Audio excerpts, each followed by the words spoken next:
Hey guys, I'm Jason Hennessey and talking today about honest SEO.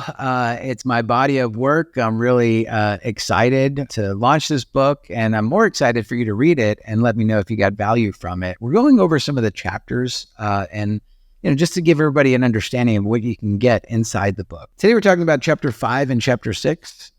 Chapter 5 is at some point, like when you are building out an SEO strategy or a digital marketing strategy, you have to choose whether or not does it make sense to hire an agency or does it make sense to build an in-house team, right? And so chapter 5 really does that. I like to write books the way in which I like to read it, where there's a lot of illustrations where you can kind of pause, look at the illustration, just kind of understand what you just read. So there's a lot of that in the book too.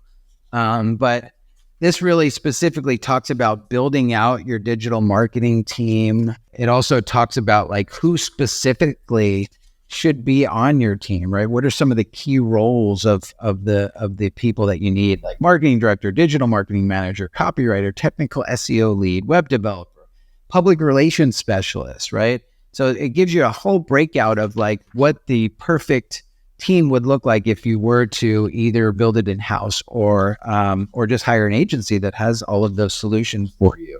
So that's chapter 5. And then if you get into chapter 6 is really cool because this specifically talks about all the tools that you need in your arsenal in order to actually get the performance, that you're looking for.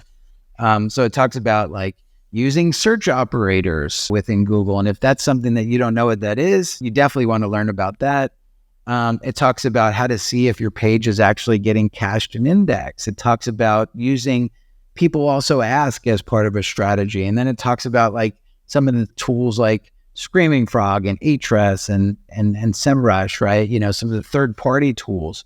Talks about how to disavow backlinks if you see that your site might be getting attacked. So anyway, it's a very detailed chapter, one of the longer chapters of the book. And if this sounds interesting to you, maybe pick up a copy today. It's available on Amazon, and we'll put a link below.